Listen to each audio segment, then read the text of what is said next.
Olá, meus amigos, sejam muito bem-vindos ao nosso canal Bíblia Talk. Hoje, nessa oportunidade, nós vamos estar estudando a lição de número 7 da editora CPAD da revista do primeiro trimestre de 2021. E a nossa lição é sobre Daniel, um estadista que orava. Se você ainda não é inscrito no nosso canal, gostaria de pedir que você se inscrevesse agora. Se você não tem acesso a essa lição, o link está disponível na descrição. Ali, o primeiro link da descrição, você vai ter o acesso a essa lição de hoje. Então, para dar essa aula, eu gostaria que você recebesse nosso querido pastor Elias. Meus queridos irmãos, é um prazer, é um privilégio poder estar aqui estudando com os irmãos esta aula, que para mim é muito importante, falando aqui sobre Daniel, como falamos também aí de Jeremias, de Neemias, homens que se tornaram exemplo para nós cristãos nesse século XXI. Então, é muito bom estar estudando esse tema e tirando lições práticas da vida destes homens para as nossas vidas no meio deste mundo corrompido em que vivemos, para que possamos assim nos conduzir segundo a vontade de Deus. O texto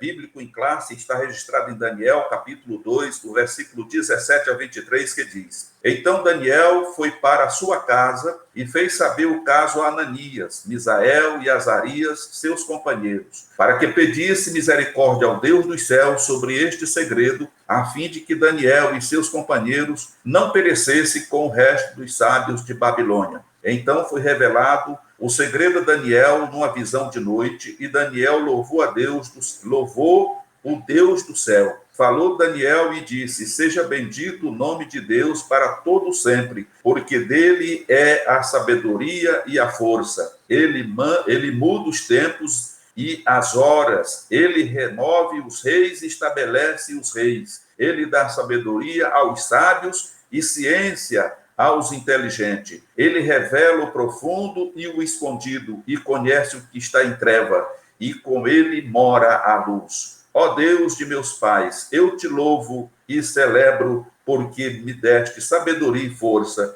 e agora me fizeste saber o que te pedimos, porque nos fizeste saber este assunto do rei. Então nós vemos aqui na leitura, quando o rei teve aquela visão, e foi reunidos todos os seus adivinhos e todos os encantadores, e ninguém conseguia decifrar, porque o rei sabia que tinha sonhado. Eu tive um sonho, mas ele não sabia explicar qual era o sonho. Então, a função de todas aquelas pessoas que faziam parte ali do culto, né, eles tinham que decifrar esse mistério. E agora todos estavam em risco de morte. Era um risco iminente, porque se eles não desvendassem o mistério que o rei queria saber, com certeza todos morreriam. Então, Daniel convocou os seus companheiros, foram buscar o Senhor, e Deus deu a interpretação daquele sonho que Nabucodonosor tinha tido. Daniel provavelmente nasceu e cresceu em Jerusalém, ainda nos tempos de Josias, o último rei piedoso que governou Judá, conforme registra 2 Crônicas, capítulo 34 e 35. Os textos deixados por ele nos levam a crer que viveu muitos anos, aproximadamente 90,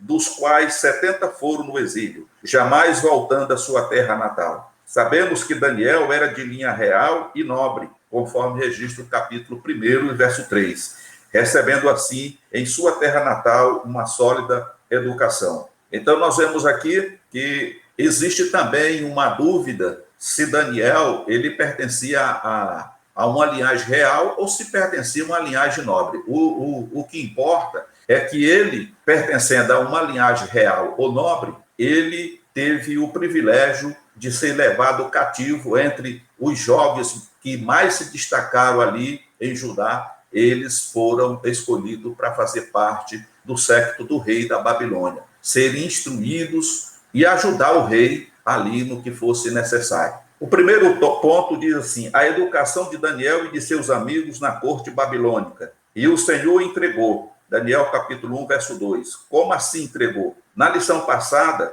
quando estudamos acerca de Jeremias, podemos refletir acerca desse sofrido momento. O povo havia se afastado tanto dos caminhos do Senhor que a situação já era caótica. Ao invés do temor ao Senhor, o desrespeito e a desobediência. Ao invés do amor ao próximo, a ganância, a violência e as injustiças. Ao invés da gratidão, o escárnio e a falta de compromisso com quem os escolhera para fazer uma grande nação. Durante o reinado de Joaquim, Nabucodonosor sitiou e marchou por sobre a Jerusalém, outrora tão respeitada e amada. De início o exílio de Judá, que se juntaria aos cativos do reino do norte, já exilados há muitos anos. Agora, todos os filhos de Abraão, Isaque e Jacó estavam vivendo o juízo de Deus no exílio. Era momento de choro, dor, arrependimento, saudade e, principalmente, crescimento. Entre os judeus levados à Babilônia, estava um grupo muito seleto. O rei havia solicitado que alguns dos filhos de Israel e da linhagem real e dos nobres, jovens em quem não houvesse defeito algum,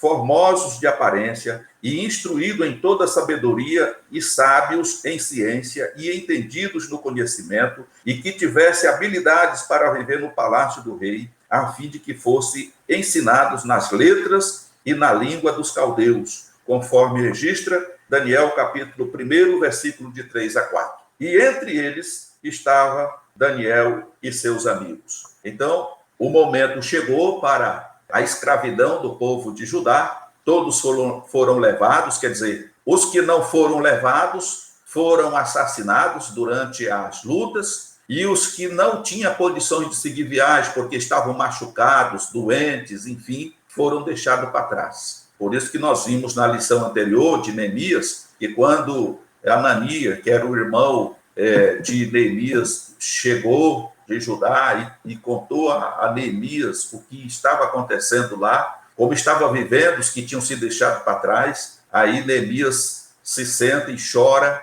e busca a presença de Deus em jejum e oração para que o rei viesse ser quebrantado por Deus, para que permitisse que Neemias voltasse e reconstruísse o muro da cidade e as portas e levasse, digamos assim, um alento para aquelas pessoas que estavam vivendo em total miséria e ainda por cima sendo explorado pelos vizinhos que moravam ali no entorno de Judá. E agora nós vemos que neste episódio aqui o foco é voltado para Daniel e seus amigos, que foram escolhidos entre os melhores jovens que existiam naquela corte, para que fossem criados e instruídos em toda a sabedoria dos caldeus, para que pudesse viver ali diante do rei Nabucodonosor. O ponto 2 fala em um mundo de ilusões e tentações. Quando os jovens chegaram à corte do rei, foram com certeza surpreendidos com o que lhes aguardava. Tudo se desenhava para um fim trágico, onde suas vidas seriam ainda mais abaladas e o sofrimento ampliado. Talvez fossem presos, submetidos à fome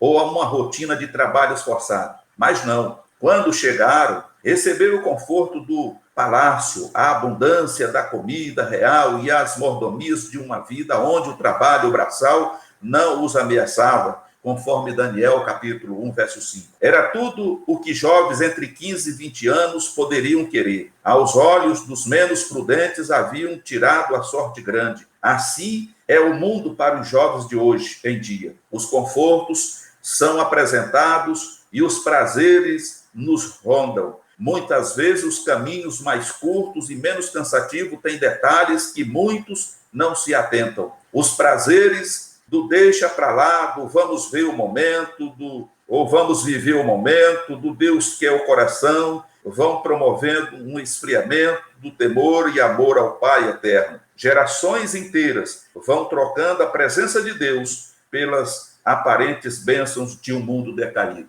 Quando a gente lê o livro de Daniel e nos encontramos ali com eles na Babilônia e diante de toda aquela euforia, aquelas coisas que chamavam muito a atenção, muito colorido, nós vemos aí em primeira mão o comprometimento de Daniel e seus companheiros com Deus. O comprometimento com Deus é algo muito importante. Quando a gente tem um compromisso real com Deus, a gente não se deixa levar pelas aparências e nem pelo colorido das coisas que se apresentam diante de nós. E quando eles foram ali para ser servido a refeição, eles perceberam que tudo que se comia ali, de uma certa forma, era sacrificado aos ídolos. Então, eles falam ali com o mordomo, com o cozinheiro, a pessoa que era responsável por eles, para que eles pudessem ter uma alimentação, né, adequada, porque eles não queriam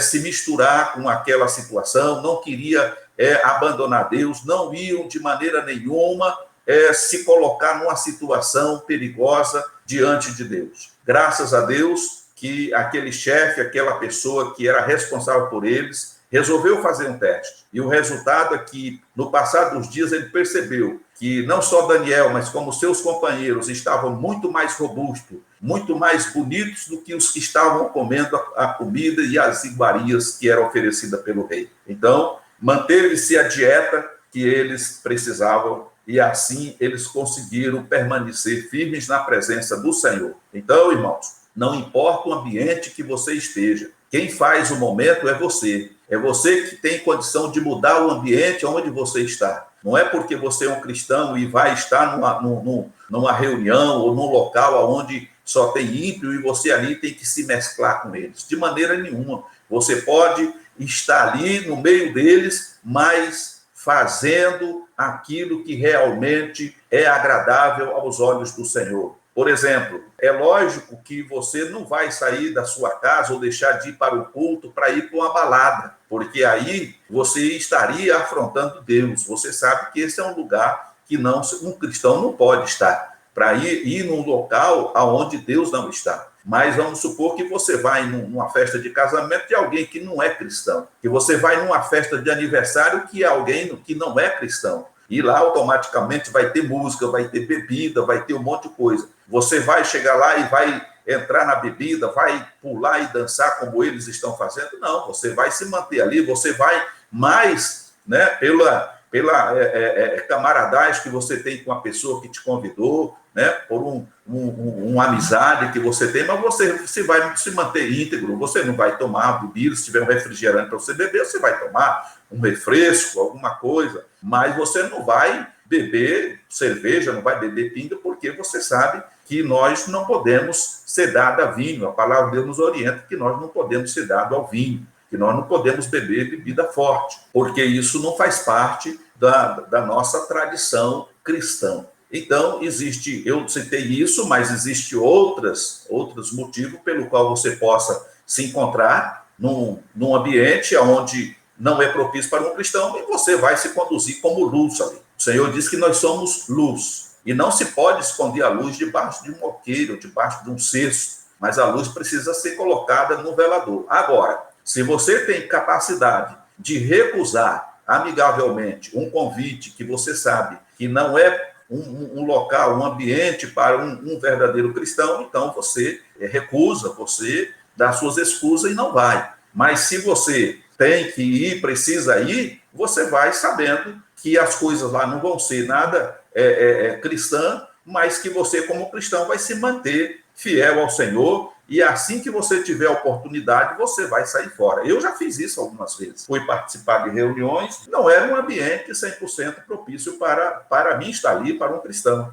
Eu fui, participei da reunião, mas assim que eu percebi a brecha, eu me despedi e saí fora e fui embora para casa. Então, a gente pode ser cortês, sim, porque as pessoas que não conhecem Jesus, muitas vezes elas vão julgar você como sendo um fanático ou alguém radical, extremista, e não é bem isso. Mas a gente também não pode ser nem além e também não pode ser muito aquém. Então, a gente precisa sempre permanecer no fiel da balança, ser fiel. Então, tem que ter esse equilíbrio, nem muito para lá e nem muito para cá. Manter-se no equilíbrio para que você não venha trazer escândalo nem para os judeus, nem para o povo, nem para os gregos e nem para o povo de Deus. Então nós vemos aqui que os prazeres do deixa para lá, do vamos ver o momento, do Deus só quer o coração, isso aqui muitas vezes vai promovendo o esfriamento do temor de Deus, do temor a Deus. E hoje nós vemos aí gerações inteiras que vão trocando a presença de Deus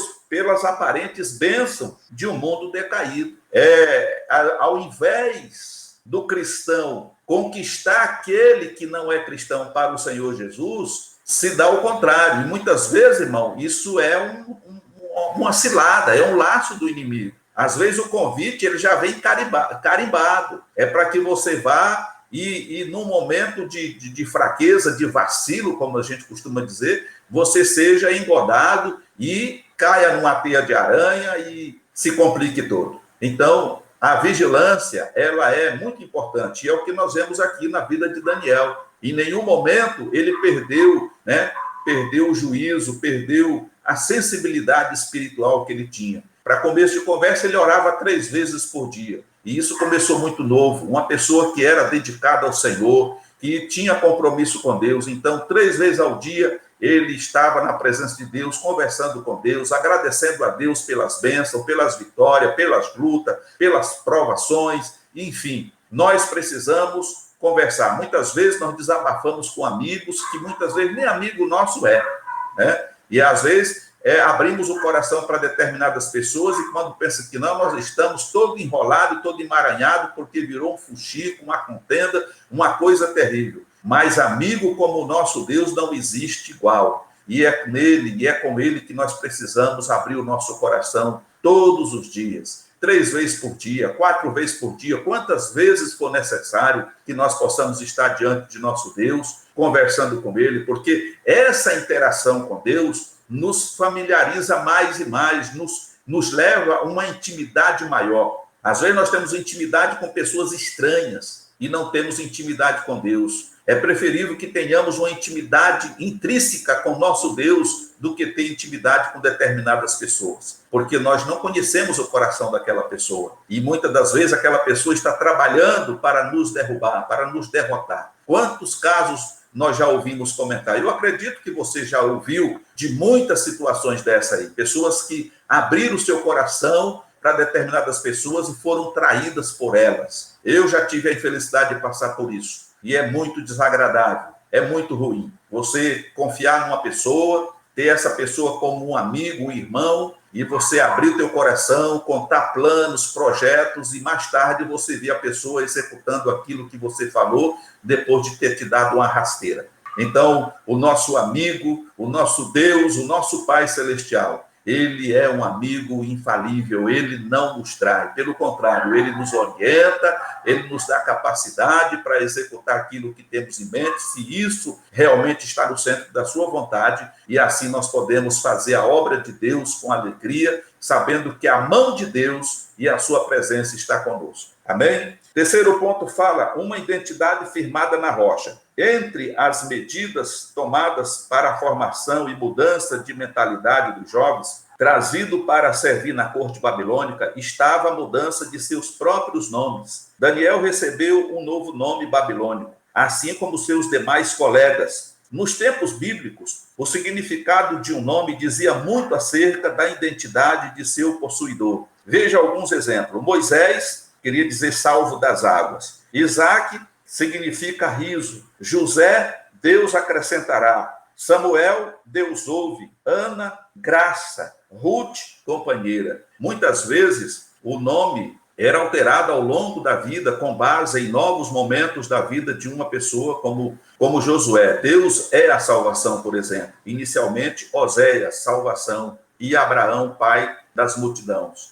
Inicialmente, Abraão, pai elevado. Os 4 amigos tiveram seus nomes mudados numa tentativa de fazer com que suas identidades fossem desconstruídas, juntamente com outras estratégias complementares, conforme podemos ver em Daniel, capítulo 1, verso 7.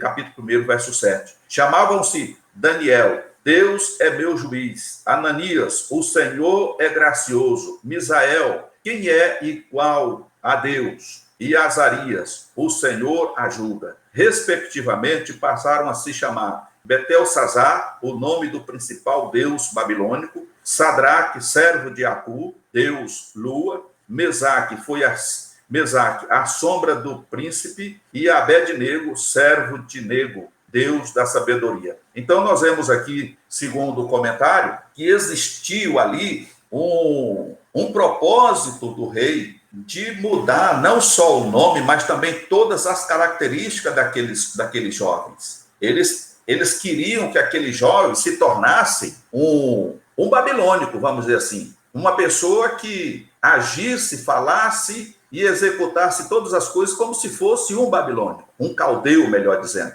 Então, nós vemos aqui a firmeza de Daniel e dos seus companheiros de não aceitar essa imposição. Automaticamente o nome foi mudado, mas eles culturalmente, religiosamente, não mudaram o seu conceito e permaneceram firmes e fiéis diante do Senhor. Amém? Como eu disse a princípio, não importa a circunstância. O que importa é o que você é e como você está diante de Deus. Deus nos trouxe a este mundo e permitiu que viéssemos a este plano, nos chamou para a salvação e nos fez, podemos dizer assim, sal da terra. Em qualquer ambiente que você se encontrar, você não pode perder a sua essência. Você é sal e você está ali para adubar, para salgar a podridão que há neste mundo. Então, meu querido irmão, é muito bom a gente nos espelhar na vida desses moços, principalmente Daniel, que tinha um verdadeiro compromisso com Deus, e oxalá que possamos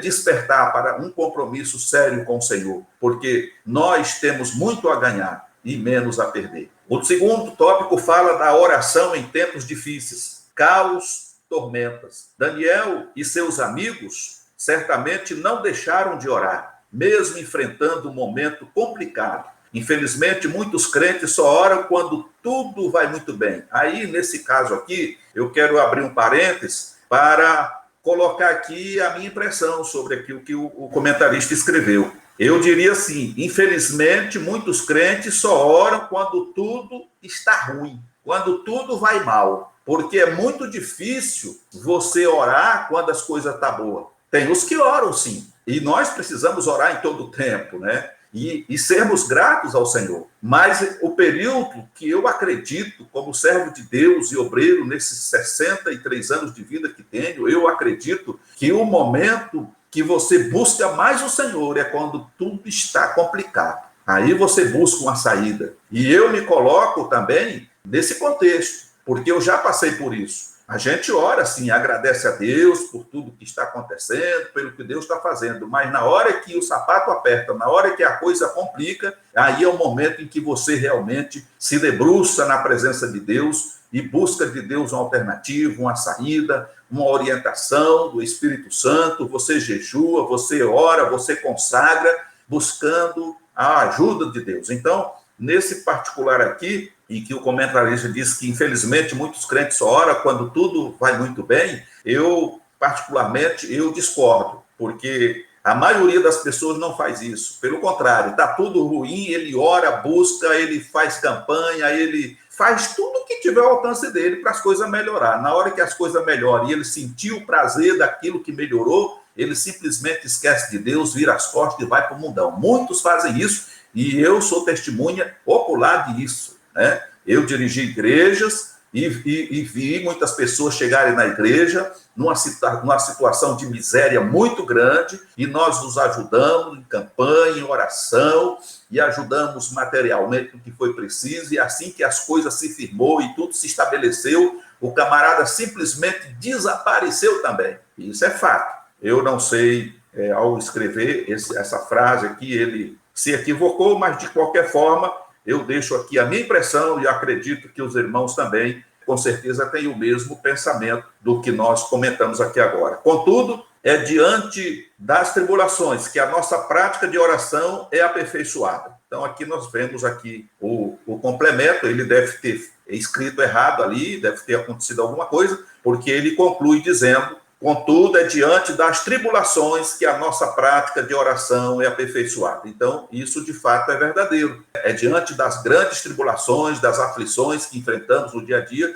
em que a gente se aperfeiçoa mais na oração, a gente busca mais o Senhor, levanta até pelas madrugadas, ou faz até vigília, da meia-noite mais ou menos, você dobra o joelho e vai até às 5, 6 horas da manhã orando, com o rosto no pó, clamando ao Senhor, buscando uma alternativa, uma saída, uma intervenção divina para determinada situação. Ele conclui aqui dizendo: então, eu acredito que na hora de digitar isso aqui, acabou digitando uma frase errada aqui. Será que devemos orar, jejuar e louvar a Deus somente nos tempos de bonança? Jejuar e orar e consagrar a vida, ela tem que ser um hábito na vida do cristão. Isso tem que ser um hábito. A gente não deve jejuar e consagrar a vida, orar e etc e tal, somente nos momentos de tribulação. Até porque nós precisamos de uma comunhão real com Deus, e essa comunhão ela tem que ser uma comunhão permanente e dioturnamente. Precisamos estar em comunhão com Deus. Então nós não podemos deixar para fazer isso somente quando as coisas estão ruins, porque dessa forma foi que o povo de Israel fez. E nós vemos o que aconteceu. À medida que você se distancia de Deus, quando você relaxa na leitura sistemática da Bíblia, porque a palavra de Deus ela tem que estar constante, você tem que estar meditando na palavra de Deus, a lição da escola bíblica dominical,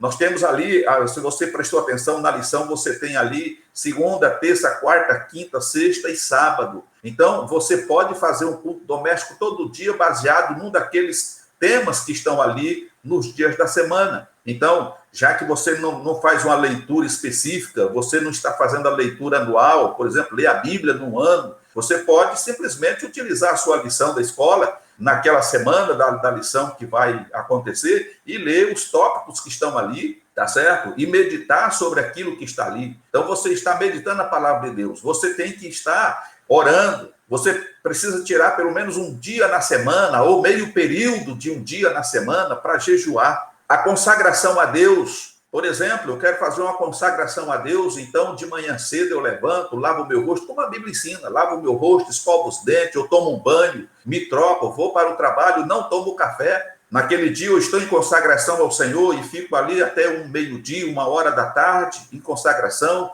procuro um local ali, afastado das pessoas, e posso também orar em espírito, ou seja, em silêncio. Eu não preciso fazer como os fariseus faziam, nas praças, orando em voz alta, chamando a atenção das pessoas, e ali eu entregar o meu jejum, a minha consagração ao Senhor, e me alimentar normalmente. Ninguém precisa saber de nada, eu não preciso contar nada para ninguém, faço o meu trabalho na empresa normalmente, porque é um compromisso meu com Deus e de Deus comigo, é no secreto.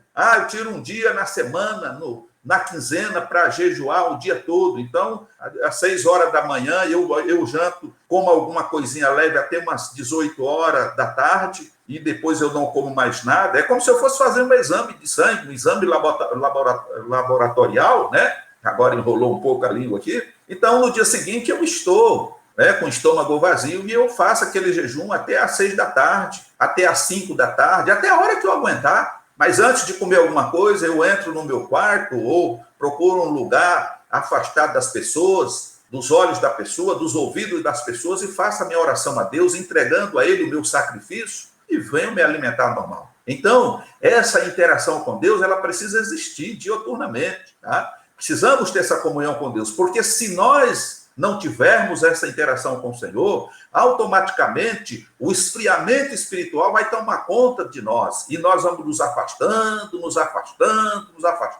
e de repente, meu querido, nós vamos estar no mundão, como muitos estão hoje aí. Se você for analisar a situação de cada uma dessas pessoas que hoje estão no mundo, você vai perceber que não houve nada que viesse interferir na sua conduta moral e espiritual para que se afastar do Senhor. Simplesmente foram esfriando na fé por falta de comunhão com Deus, por falta de buscar o Senhor. Que Deus nos guarde disso. Então, temos que orar em todo o tempo, conforme registra 1 Tessalonicenses, capítulo 5, verso 17. Jamais faça como alguns jovens que, diante das tribulações, tristezas e decepções, deixam de falar com o Pai. Alguns até mesmo abandonam suas igrejas. Não permita que as aflições da vida roubem o seu desejo de falar com o Papai Celeste. Sabemos que em determinados momentos a aflição é tão grande que as palavras parecem fugir dos nossos lábios. Não sabemos o que dizer, mas o Pai conhece o nosso coração. Às vezes, as nossas lágrimas e a nossa atitude de quebrantamento são as nossas mais sinceras orações. Daniel e seus amigos não abriram mão da sua fé e da sua vida de comunhão com o Senhor, mesmo enfrentando a tormenta e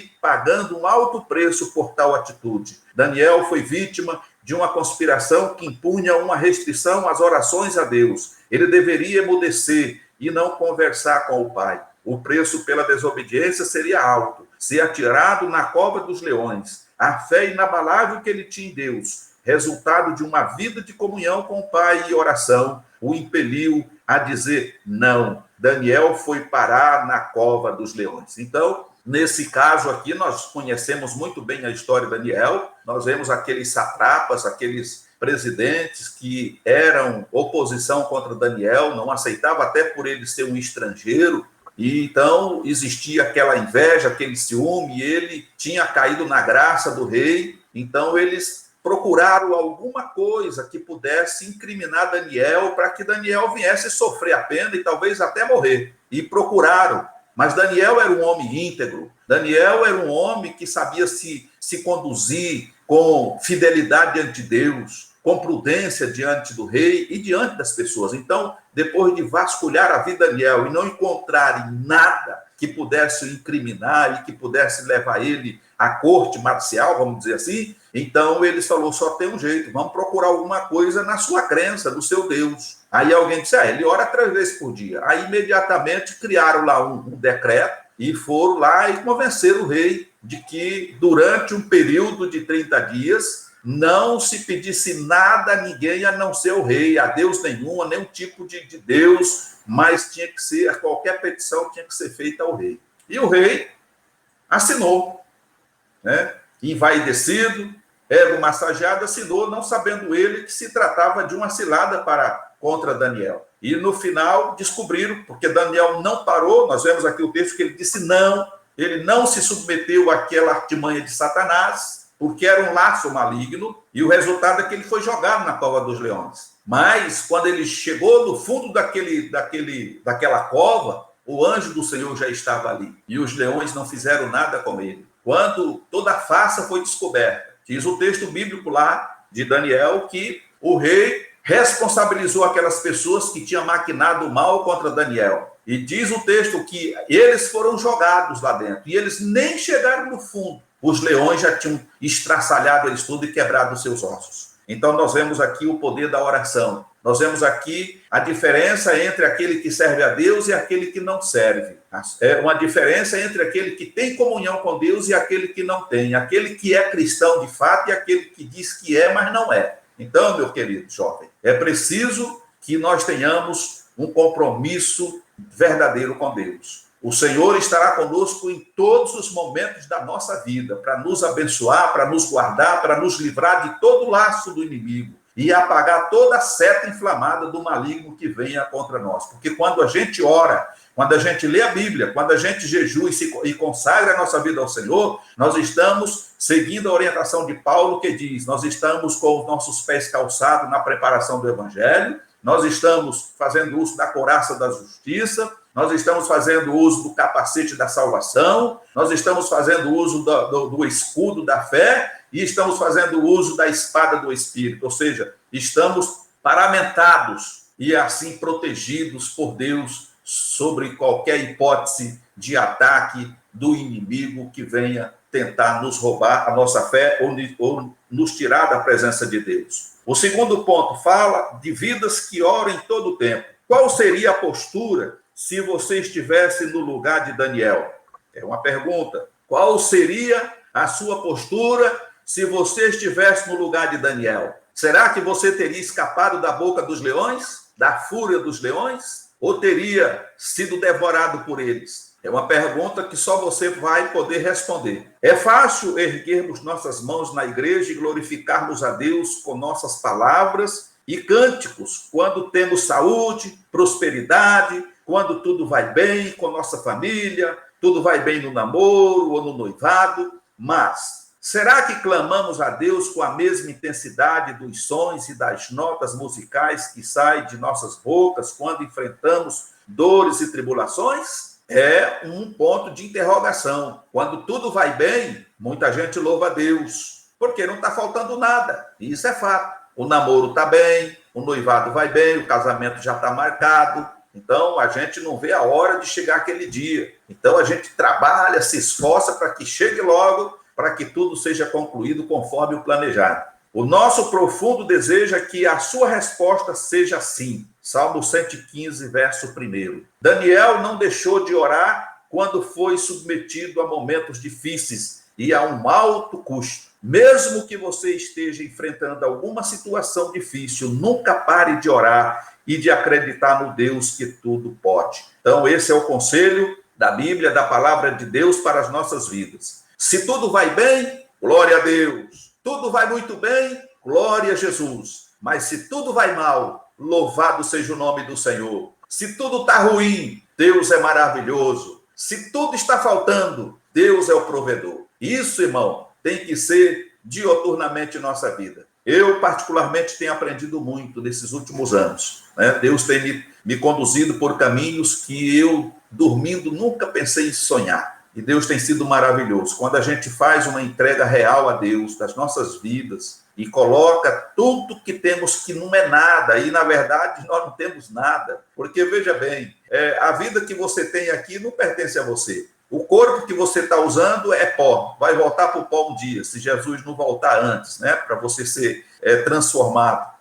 O espírito que está em você também não é teu, pertence a Deus, o fôlego da vida. Então, na verdade, nós não temos nada, nós somos 100% do Senhor. E quando a gente reconhece isso e nos coloca nas mãos de Deus, procurando agradar a Deus e obedecer a sua palavra, ele nos conduz como um pai conduz um filho. Ele sabe o momento exato que precisamos de alguma coisa, ele provê os meios, e muitas vezes a provisão de Deus vem de local, de lugares que você jamais imaginaria que viesse. Eu tenho essas experiências, Deus tem me conduzido por esse caminho, e eu louvo a Deus por tudo, e procuro cada dia mais ser mais grato ao meu Deus, porque não tem coisa melhor neste plano do que ser fiel a Deus e saber que depois dessa vida que estou vivendo aqui, eu vou estar na eternidade com Ele para sempre. Isso é muito importante. O terceiro ponto fala a disciplina da oração. Quando entregamos ao Senhor a nossa vida, devemos entregar também o nosso tempo, pois a desculpa de muitos para não orar é a falta de tempo. Quando em nosso dia a dia buscamos a face de Deus em oração, não importa quanto tempo dure a sua oração, estamos glorificando a Ele com toda a nossa existência. Então Deus passa a guiar-nos em segurança por caminhos elevados. Isaías capítulo 55, verso 8 e 9. Então, Daniel ocupava um cargo importante e deveria ter muitos afazeres, mas isso não impedia a sua disciplina de oração. Na cova dos leões, Daniel estava em paz, pois ele conhecia o Deus a quem amava e servia. Sua paz era resultado da sua vida de comunhão com o Pai. Ele foi jogado na cova, mas as bocas das famintas feras estavam fechadas. Quando reservamos um tempo para orar e fazemos desse momento uma prioridade em nossas vidas, glorificamos a Deus, cumprimos os propósitos divinos e nos permitimos viver intensamente tudo o que o Senhor planejou para cada um de nós. Salmo 139, verso 15. Então, nós vemos aqui neste resumo que Daniel enfrentou dificuldades terríveis, mas ele descansava em Deus. Ele tinha paz em Deus, porque ele conhecia o Deus que servia. E nós não somos diferentes, meus queridos. Nós precisamos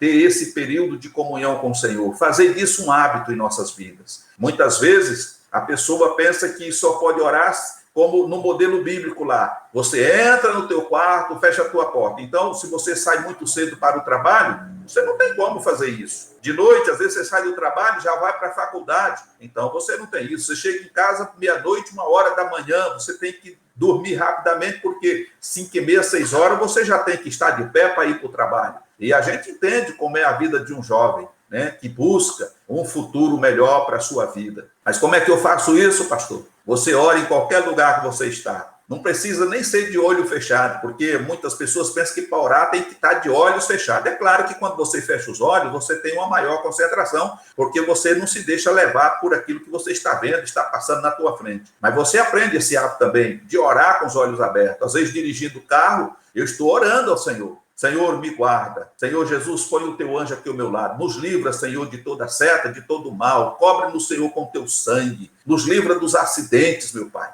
Tem misericórdia. Conduz esse carro, Senhor. E ali nós estamos orando, estamos interagindo com Deus. E quantos livramentos o Senhor já não me deu em rodovias, em que Se tivesse acontecido de fato, eu não estaria aqui hoje falando com você sobre esse tema tão importante que é a oração. Você pode interagir com o Senhor em todos os lugares, em todos os momentos, 24 horas por dia. Amém? Você só não pode fazer como os fariseus, parar num canto da praça, erguer a voz e começar a clamar como fez o fariseu. Mas você ora em silêncio. Deus conhece o teu coração, Ele conhece o teu espírito, Ele conhece a tua necessidade, e quando você eleva o teu pensamento ao trono da graça, o Senhor está ali com os ouvidos e com os olhos atentos ao que você tem para dizer. Aliás, Ele já sabe antes que você diga. Então, o importante é manter esta comunhão. O terceiro tópico fala a oração de Daniel e as revelações do Senhor. Daniel, capítulo 9. Um homem de oração. A oração se traduz em uma prática que nos permite chegar diante do Altíssimo e abrir nossos corações. Jeremias, capítulo 29, 13. A oração era constante na rotina do simples homem chamado Daniel. Antes de ser profeta ou estadista, ele era um ser humano com todas as suas fragilidades e características. Daniel não orava apenas quando precisava de um socorro ou diante de uma grande ameaça. Ele simplesmente tinha na oração uma prática diária e cotidiana. Não era dependente de grandes ritos ou preparações. Ele dobrava os joelhos e falava com Deus. Enfim, quando Daniel atravessou os grandes desafios narrados em seu livro, tudo foi acontecendo de forma fluida e natural. Ele simplesmente dobrou os joelhos e dirigiu-se ao Deus que diariamente fazia parte da sua vida íntima. E você, jovem, como é a sua vida de oração? É uma pergunta que fica para você. Você tem orado? Você tem procurado ter uma vida de oração, de comunhão com Deus, dioturnamente? Então, é uma pergunta que você responde. O Senhor sabe. O estadista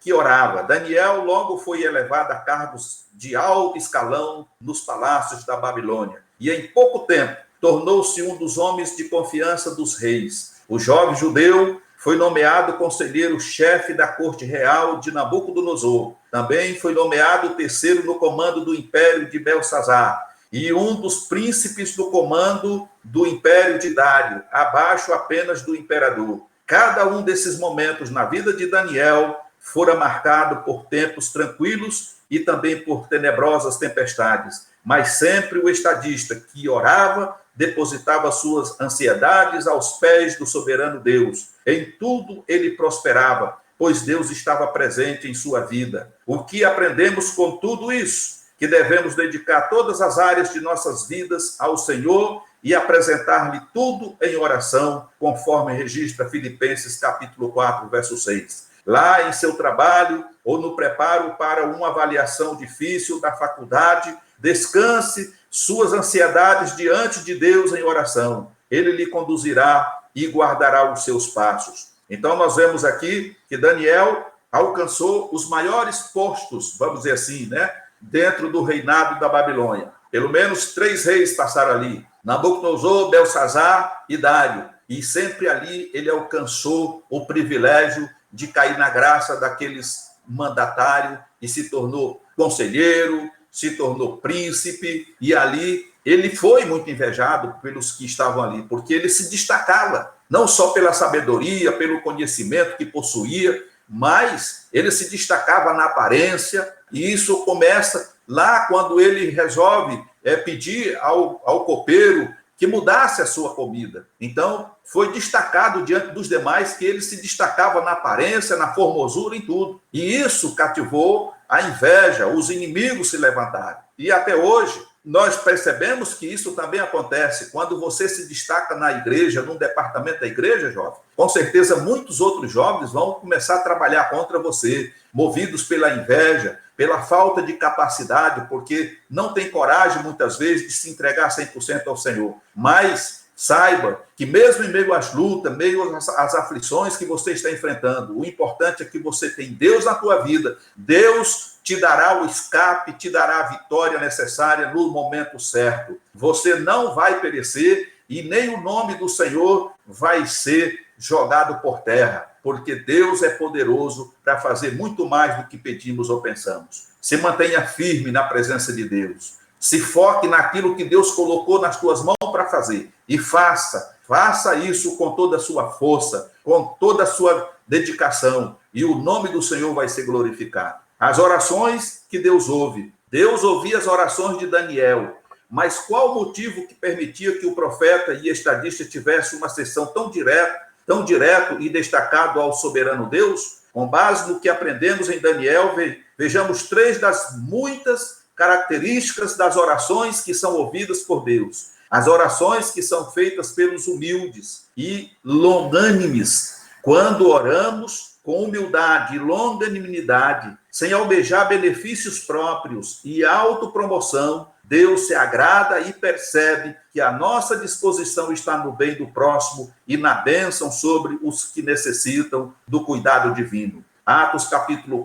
Tiago, capítulo 4, verso 6. As orações que são feitas com fé e paciência. Romanos, capítulo 12, verso 12. Muitas vezes oramos e clamamos a Deus em momentos de grande provação, mas a resposta não vem de imediato. Aprendemos que em tudo há um tempo, conforme Eclesiastes, capítulo 3, verso 1, inclusive para a vitória sobre as dificuldades da caminhada. Salmo 77, verso 2. A fé e a paciência são imprescindíveis para a ação divina no tempo certo. As orações que são feitas por aqueles que buscam servir ao Senhor dignamente, a busca por uma vida de santidade, deve ser uma meta de todo cristão, embora vivamos ainda em um mundo pecaminoso. Romanos capítulo 12, verso 2. Deus é santo, e para estarmos em comunhão com Ele, precisamos almejar a santidade. Embora nossa natureza humana nos impeça diariamente, Daniel tinha vivido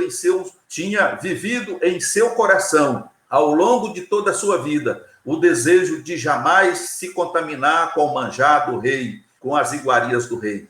Então, nós vemos aqui, primeiro, atitude. Segundo, submissão a Deus, a sua palavra. O querer estar na presença de Deus. Saber esperar com paciência no Senhor, como descreve o salmista no Salmo 40. Esperei com paciência no Senhor, e Ele se inclinou para mim e ouviu o meu clamor. Um dos maiores pecados que nós cometemos é querer que o Senhor execute algo que queremos no momento agora, ou para ontem. E nós vivemos no tempo do Cronos, e o Senhor no Kairos. O tempo de Deus não é o nosso. O importante é estarmos no centro da vontade de Deus, buscando a santificação, porque sem a santificação nós não podemos ver o Senhor. Então, irmãos, que possamos tomar, por exemplo, a vida de Daniel para as nossas vidas. Que Daniel se torne para mim e para você um espelho pelo qual nós possamos nos enxergar e ver os pontos que precisamos melhorar na nossa vida com Deus, na nossa comunhão com Deus, para que realmente possamos viver debaixo